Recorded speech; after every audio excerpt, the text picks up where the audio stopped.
We are back with Larry Merchant. I'm Steve Kim for UCN Live. Larry, as we film this, March 8th, this is the 45th anniversary of Ali Frazier won at the famed Madison Square Garden. Now, this is interesting. You've covered every big sporting event possible throughout your years.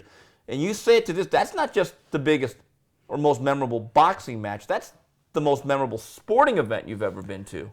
I think for one night, there's never been anything quite like it. And of course, you know, whether you lived in an igloo or on a tiny island in the Pacific that nobody ever saw or heard of, you knew about that fight. It was in the atmosphere. It was an important world event, socially, politically, and two undefeated heavyweight champions, because Ali had been while Ali had been in exile for 3.5 years, Frazier had become the top guy. They couldn't be more different as personalities, as fighters. You know, and you know, Frank Sinatra is shooting the fight for Life magazine, and so it was just almost unimaginable, over the top. Now there have been other great events that resonated beyond boxing,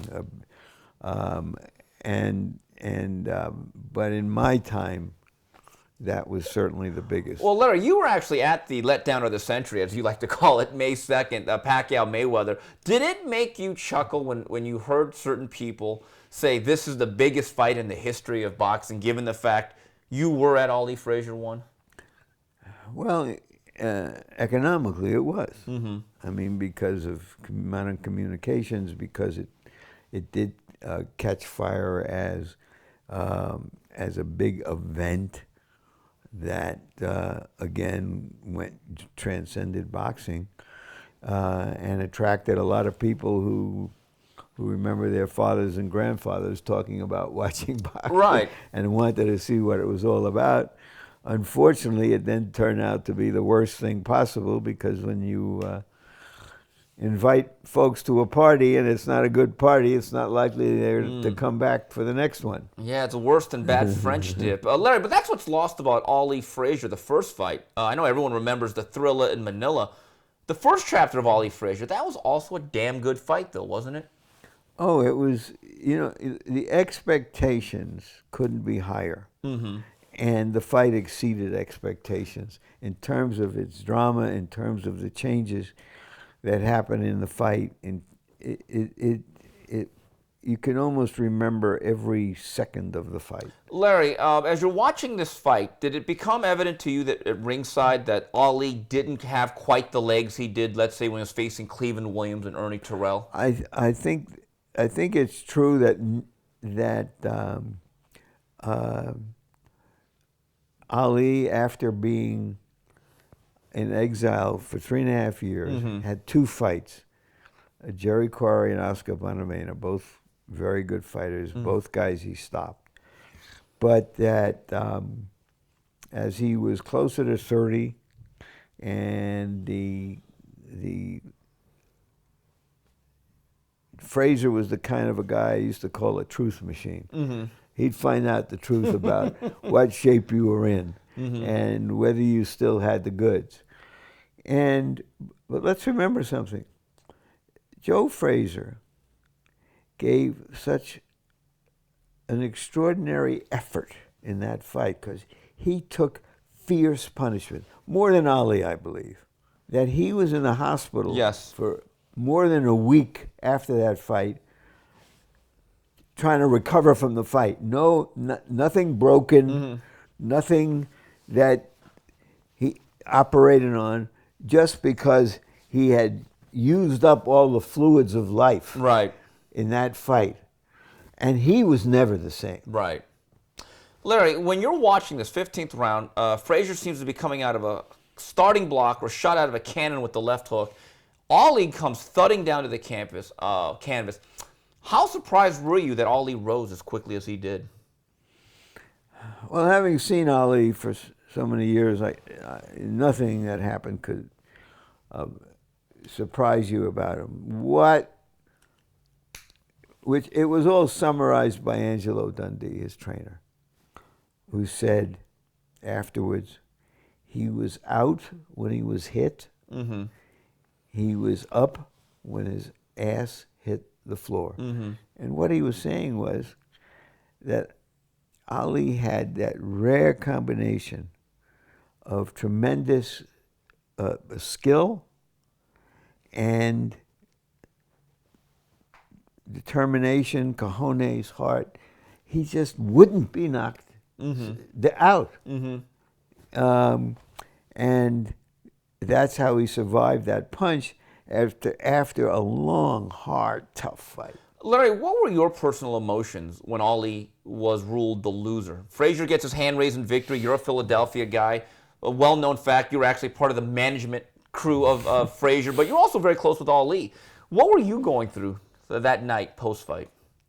I was just high from the event. And from just being there and in that crowd, which just seized and bounced with anticipation and the drama of being there, and then getting even more than we could have imagined. But actually, in all truth, I was one of a few guys who gave Ali the fight. What, really? Yeah. Wait a minute. All these years I never knew that. You actually, really? Yeah. You thought he outboxed him, despite all the pressure of Frazier. You thought, and as you said, he put him in the hospital. You thought he actually won more of the 15 rounds, did more damage throughout. Well, it was a very close fight. Ali, Frazier won the fight. Nobody has any quarrels with the fact that he won the fight. But there were some, I thought, curious things in the scoring, in which, Ali wins 2 of the 3 judges for the fight, including the referee at that time, and had won the fight by an enormous margin. And I couldn't figure out, well, how is it possible that one judge didn't give him that round? Now, maybe it was because Joe was the aggressor, although he didn't have to look hard to find Ali. And maybe there was some built-up feeling about Ali at the time. Politically, socially, him taunting Frazier, him being Ali, somebody nobody had ever seen anything quite like him before in the ring. And I thought at the time, I thought, well, this could hurt him with scoring. And I just had it close, and I just thought that. And remember, there were no 2-point rounds for knockdowns at that time either.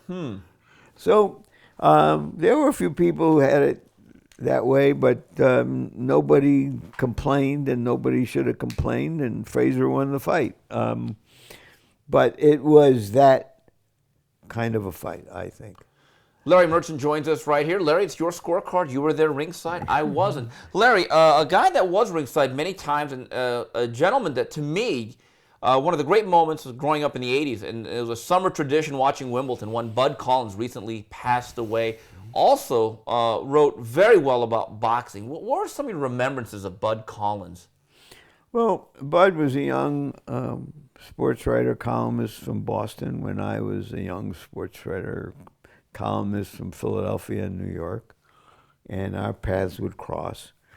And then and I knew that in the whole Billie Jean King era, where tennis started to resonate more as a big social event.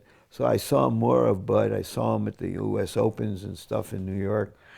And we covered Wimbledon's together. And then we actually worked together for a couple of years with NBC.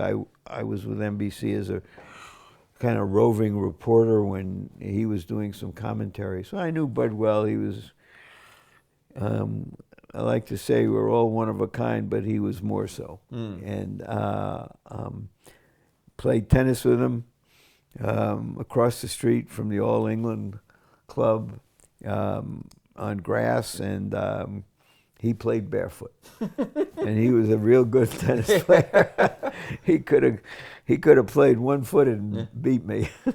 Larry, another colleague of yours from your days at HBO, Roy Jones, is still fighting. I'll be honest with you. During his prime, he always kind of spoke of being different. I don't like the sport. I'm just very good at it. You're not going to get me hurt. I'm not going to be the sad story.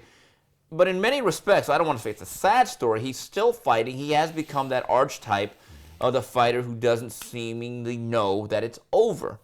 Are you surprised by that? I was surprised when it started out, but it's obviously a money issue for Roy. I mean, there have been a lot of fighters who were marquee names and lived off their names and bygone skills rather than what they could do to perform. And my take on it personally is